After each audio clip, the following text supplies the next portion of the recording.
이 본문의 사건의 배경을 보면 야곱의 자녀 가운데 딸이 있었습니다. 그 딸의 이름이 디나라고 하는 딸이 있었는데 히위 족속 중 하몰이라고 하는 사람, 하몰의 아들에게 겁탈을 당하고 말았습니다. 겁탈을 당하고 말았습니다. 그 소식을 알게 된 야곱의 이제 그 아들들이 어떻게 하면 이 원수를 갚을 수 있을까 계획을 짠 겁니다. 아, 그렇다. 그들을 할례받게 하자. 그들을 할례받게 해서 그 고통 중에 있을 때에 우리가 습격하면 그들을 이길 수가 있다 생각하고요. 디나를 너에게 줄 테니까 결혼식을 하기 위해서는 너희들이 할례를 받아야 돼. 그러니까 할례를 꼭 받아라. 그래서 히위 사람들이 이제 할례를 다 받은 거예요. 할례를 다 받고 고통 속에 있을 때에 야곱의 형제들이 군사들을 이끌고 쳐들어갑니다. 습격을 합니다. 그래서 그들을 다 죽이고 그들이 가지고 있었던 재산들을 다 약탈해 옵니다. 그리고 승리감에 도취돼서 의기양양해서 집으로 돌아와서요. 자기 아버지 야곱에게 보고한 거예요. 아버지, 우리가 원수를 갚았습니다. 우리 동생 디나를 겁탈했던 그 양심 없는 무리들을 다 죽여버리고 말았습니다. 그리고 이렇게 많은 양떼들을, 소떼들을 가지고 왔습니다. 그 얘기를 들으면서 야곱은 고민에 빠졌습니다. 좋은 소식이 아닌 거예요. 그게 좋은 일이 아니고 이건 우리에게 위기가 온 것이다. 창세기 34장 30절에 야곱은 그 아들들에게 이렇게 얘기합니다. 가나안 족속과 브리스 족속에게 악취를 내게 하였도다. 나는 수가 적은즉 그들이 모여 나를 살해하고 우리를 살해하고 내 집은 멸망당할 것이다. 그러니까 지금 어떤 위기에 있는 겁니까? 야곱의 가정이, 야곱의 가문이 멸망될 위기에 있는 거예요. 그걸 느낀 겁니다. 자녀들은 느끼지 못했지만 야곱은 그 사건을 그렇게 느끼고 있었다는 거예요. 하나님의 음성에 귀를 기울이며 사는 성도들은 반드시 문제 전에 그 존재를 느낄 수 있습니다. 하나님의 음성을 듣고 순종하면 그 위기가 오히려 회복의 기회가 될 수 있습니다. 오늘 본문은 우리에게 그것을 말해주고 있는 거예요. 그래서 여러분 창세기 34장과 35장을 읽어보면 위기가 올 때에 야곱은 하나님 말씀을 이렇게 받았고 그 말씀을 이렇게 실천했구나. 오늘 본문 35장 1절에 보니까 일어나 베델로 어떻게 가라 그랬어요? 올라가라 그랬어요. 베델은 어떤 장소였습니까? 창세기 28장 10절에 보니까 야곱이 브엘세바를 떠나 하란으로 향하여 가더니 한 곳에 이르러 그랬어요. 그 한 곳이 어떤 거예요? 베델이에요. 베델. 그 한 곳이 만남의 감격이 있던 장소요, 소원의 장소였던 거예요. 28장 17절에 보니까 이에 두려워하여 이르되 두렵도다 이곳이요 이곳은 다름 아닌 하나님의 집이요 하늘의 문이로다. 야곱이 서원하여 이르되 내가 기둥으로 세운 이 돌이 하나님의 집이 될 것이요 하나님께서 내게 주신 모든 것에서 10분의 1을 내가 반드시 하나님께 드리겠나이다. 이것을 기억하게 하신 거예요. 30년 전의 일을 상기시키는 이유가 무엇입니까? 잃어버린 예배의 단을 다시 쌓으라는 것이고 야곱뿐만 아니라 야곱의 가족들의 신앙을 어떻게 하라는 거예요? 재점검해 보라는 거예요. 30년 전에 빈손으로 고향을 떠날 때에 베델에서 야곱은 하나님을 만났습니다. 그리고 그곳에서 하나님께 약속했습니다. 전을 세우기로 서운했어요. 그런데 나반의 집에서 20년을 지내면서 재산을 많이 모았고 그리고 또 10년을 더 지체했어요. 베델로 돌아가지 않았어요. 30년이 흐른 겁니다. 하나님은 세겜 지방에서의 그 위기를 통해 하나님께 서원한 약속을 기억하게 하시고 이런 신앙을 회복할 기회를 지금 주시고 계시는 겁니다. 하나님이 야곱에게 이르시되 일어나 베델로 올라가라. 베델로 올라가라 그랬어요. 거기서 하나님께 제단을 쌓으라 이렇게 말씀해주고 있는 거예요.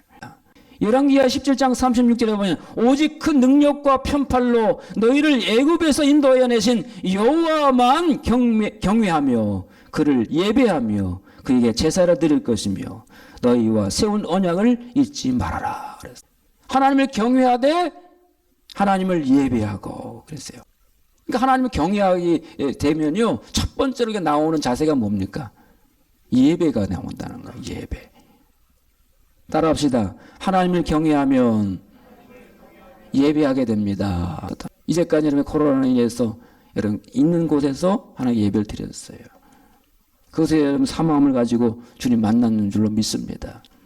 그런데 그 순간에 여러분 믿음이, 여러분 신앙이 성장했습니까? 아니면 오히려 신앙을 잊어버린 것 같습니까? 하나님을 더 사모하는 마음이 생겼습니까? 안타까운 마음이 생겼습니까? 아니면 집에서 드리는 거, 각자가 드리는 것이 좀 편하다, 이런 마음이 드셨습니까? 어떤 사람들은 예배하는 장소가 중요하지 않다고 말합니다. 온라인 예배도 좋고 비대면으로 드리는 예배도 좋다고 그렇게 얘기를 합니다. 장소가 중요한 것이 아니다, 마음이 중요한 것이다, 그렇게 얘기를 합니다. 맞습니다. 예배는 다양한 모습을 하는 게 드릴 수 있습니다. 그러나 성도는 예배 공동체에 소속되어 있어야 한다는 거예요. 난로에서 음악단들이 막 불을 붙고 있는데 그 중에 하나를 떨어져 놓으면 어떻게 될까요, 여러분? 금방 꺼져버려요, 불이. 같이 있을 때는 활활활 타는데 이게 따로 떨어져 있으면 어떻게 돼?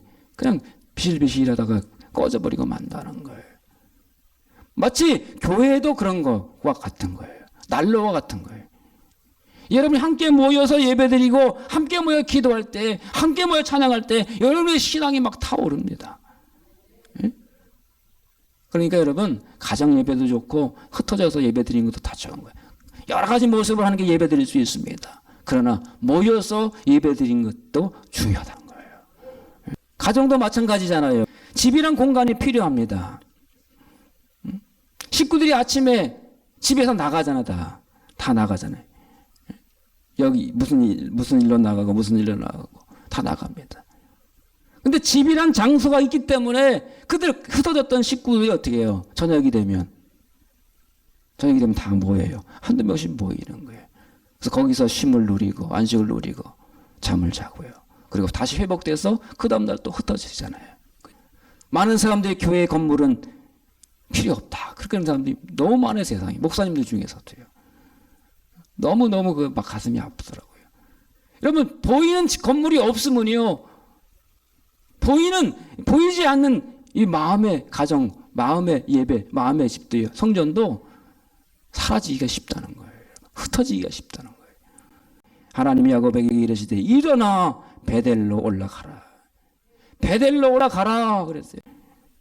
그러니까 위기의 순간에 올라가는 신앙이 있고 위기의 순간에 내려가는 신앙이 있습니다. 우리의 신앙이 시험에 들면 내려가기가 쉬워요. 근데 내려가서는 안 된다고 성경이 그걸 말해주고 있는 거예요. 그러니까 어떤 위기가 와도 성도 여러분은 올라가는 신앙이 되어야 되는 거예요. 독수리 같이 찬송가에 나와 있는 올라가 있잖아요. 뭐가 같이요? 독수리와 같이 올라가 독수리 같이. 여러분은 위기를 만났을 때에 그 위기의 바람이 몰려올 때에 여러분 독수리 같이 그 바람을 타고 어떻게 해요? 이 역에서 올라가야 되는 거예요. 포기하고 내려앉으면 안 돼요. 그러므로 여러분 우리가 올라가는 신앙이 되려면 그 2절 이하의 하나님의 말씀이 필요한 거예요. 2절에 뭐라고 되어 있어요? 야곱이 이에 자기 집안 사람과 자기와 함께한 모든 자에게 이르되 너희 중에 있는 이방 신상들을 버리고 자신을 정결하게 하고 너희들의 의복을 바꾸어 입으라. 이 세 가지를 말씀하세요. 야곱이 그 식구들에게 뭐라 그래요? 첫째는 너희 중에 있는 이방 신상들을 버리라. 신상들, 우상들을 버리라. 그리고 두 번째 자신을 정결하게 하라. 세 번째는 너희들의 의복을 바꾸라. 바꾸어 입어라 말해주고 있어요. 그래서 우리가 올라가는 신앙, 하나님께 예배하는 신앙, 그래서 위기를 기회로, 승리의 기회로 삼는 신앙이 되려면요, 여기 이 야곱의 말을 따라가야 돼요. 야곱은 삼촌 라반의 집을 떠납니다. 그러니까 20년 봉사하다가 삼촌 라반의 집을 떠나가요. 고향으로 돌아오기로 결심하고 떠나잖아요. 그래 떠날 때 라헬이 그 아버지가 귀히 여겼던 드라빔이라고 하는 우상이에요, 우상. 그거를 그 우상을 훔쳐가지고요 간 거예요, 라헬이. 근데 그걸 숨기면서 끝까지 라헬이요 그것을 놓지 않아요. 그렇게 계속 갖고 가는 거예요. 그걸 누가 봤을 것 같아요?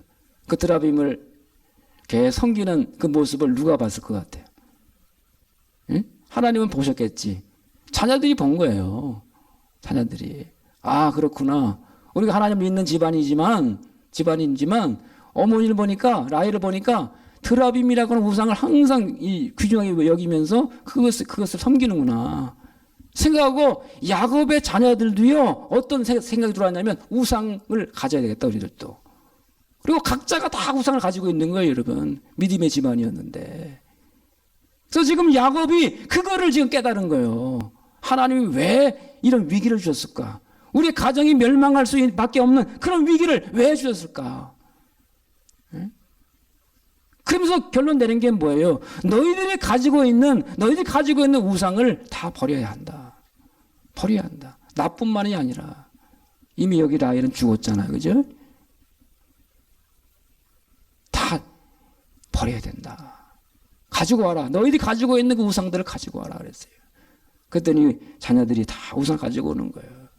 심지어는 귀걸이가 있는데 이 귀걸이가 이 의미가 뭐냐면, 우리가 장식품을 가지고 있지만 그 장식품으로 인하여 내가 뭔가 보호를 받을 수 있다, 안전해질 수 있다라고 하는 것들은 다 뭐예요? 우상이란 거예요. 그러니까 심지어 귀걸이까지 뽑아가지고 하나님 이제 이것마저도 나는 의지하지 않겠습니다. 내가 의지했던 모든 부족들을 다 우상들을 하나님께 드립니다. 그 땅에 다 묻어버려요. 그거를 다 묻어버려요. 여러분, 우리가 하나님을 믿는다고 하면서 또 저도 마찬가지입니다. 저를 포함해서 마찬가지예요. 하나님을 믿는다고 하지만 하나님께 전적으로 신뢰하고 전적으로 맡기지 못했던 부분들이 있어요. 하나님, 이것만은 안 됩니다. 이것만은 내가 간직해야 됩니다. 그러니까 하나님처럼 의지했던 부분들이 있다 그 말이에요. 그 부분들을 하나님은 다 이 시간 내려놓기를 원하세요. 땅에 묻어버리기를 원하신다 그 말이에요. 여기서 버리라고 하는 말은 관심을 다른 곳으로 돌리게 하고 하나님과의 사이를 이간하고 멀리하게 하는 것들, 이런 것들을 어떻게 하는 거예요? 버리라는 거예요. 땅에 묻어버리라는 거예요. 여러분, 하나님과 여러분 사이를 멀리하게 하는 것들이 있었습니까? 가까이 하게 하는 것이 아니고 멀리하게 하는 것들이 있었습니까? 하나님처럼 중요하게 생각하는 것들이 있었습니까? 여러분, 그것들을 다 어떻게 끄집어내야 돼요. 끄집어내서 이제는 땅에 묻어버려야 돼요. 그래야 새로운 출발이 가능한 거예요. 하나님께 진정과 신령으로 예배드리는 것이 가능하게 되는 거예요. 그리고 정결케 하라. 정결케 하라. 이건 육체적인 정신적인 새로운 헌신과 새로운 결심을 말해주고 있는 거죠. 하나님은 외모뿐만 아니라 중심을 보신 하나님. 그러므로 너의 마음까지라도 정결케 하라. 그럼 의복을 받고 입으라는 말은 뭐예요? 이제 우리의 삶의 자세가, 다른 사람과의 관계를 맺으며 살아가는 삶의 자세, 우리의 신분, 삶의 방식, 이런 모든 것들을 바꾸라는 거예요. 바꿔버리는 거예요. 하나님의 자녀답게 바꾸라는 거예요. 너는 이제 우상 섬기며 세상 사람들처럼 그렇게 살아왔고 구별되지 못해 살아왔는데 이젠 하나님의 의의 옷을 입고 어떻게 구별돼서 살아가라는 거예요. 그래서 여러분, 군인은 군인의 옷을 입어야 되는 것이고요. 경찰은 경찰의 옷을 입어야 되는 거예요. 목사는 목사의 옷을 입어야 되는 거예요. 성도는 성도들의 맞는 옷을 입어야 되는 거예요. 나는 하나님의 사람입니다. 라고 하는 구별되는 옷을 여러분 이 시간 입으시기를 간단히 축원합니다. 예? 그래야 그것이 하나님이 기뻐하는 것이고 하나님께 회복된 예배를 드릴 수 있다 그 말이에요. 우리가 놓지 못하고 껴안고 있는 것이 무엇이 있는가? 한번 생각해 보시길 바랍니다. 여러분의 인생이 다시 회복되기를 원하십니까? 다시 한번 행복한 인생이 되기를 원하십니까? 그러면 예배에 성공하십시오. 베델로 가야 하는 이유가 무엇이에요? 하나님께서 이스라엘 백성들을 애굽에서 출애굽시켜 주신 이유가 뭐예요? 예배를 드리게 하기 위해서 하는 거예요. 모세가 바로 왕에게 요청했던 게 그거예요. 우리가 광야로 가서 예배를 드리기를 원합니다. 하나님 앞에. 그러니까 우리를 놓아주세요. 예배 드릴 수 있는 자유를 주세요. 그게 요청한 거예요. 바로에게. 그만큼 우리 신앙의 예배가 중요한 것이기 때문에 그래요. 때론 불안이, 때론 두려움이 하나님께로 돌이키려는 결단을 방해할 때가 있습니다. 마귀는 계속적으로 성도들의 마음에 두려움을 심어줍니다. 위기의 상을 만들어냅니다. 그래서 돌이키지 못하도록 그렇게 자꾸만 상황을 만들어가요. 위기의 상에 놓이면 두려움 때문에 대부분은 용기를 잃어버리고 또 환경에 떨게 돼 있습니다.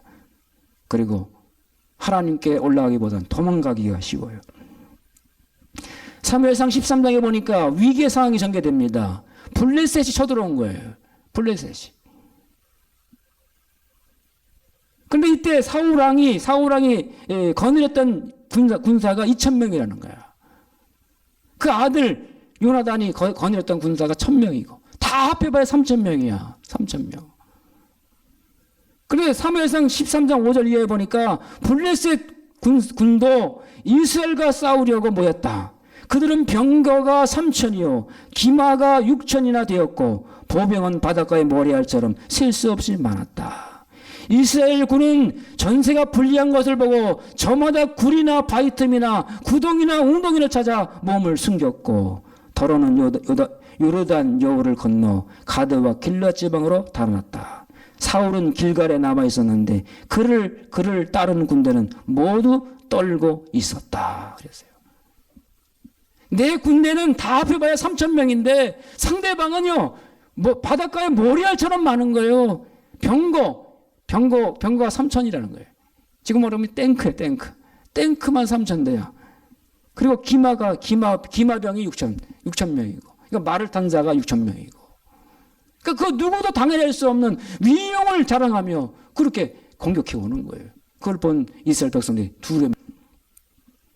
그러나 주님은 성도들에게 말씀하십니다. 누가복음 12장 4절에서 몸은 죽이고 그 후에는 능히 더 못하는 자들을 두려워 말지니라 그랬어요.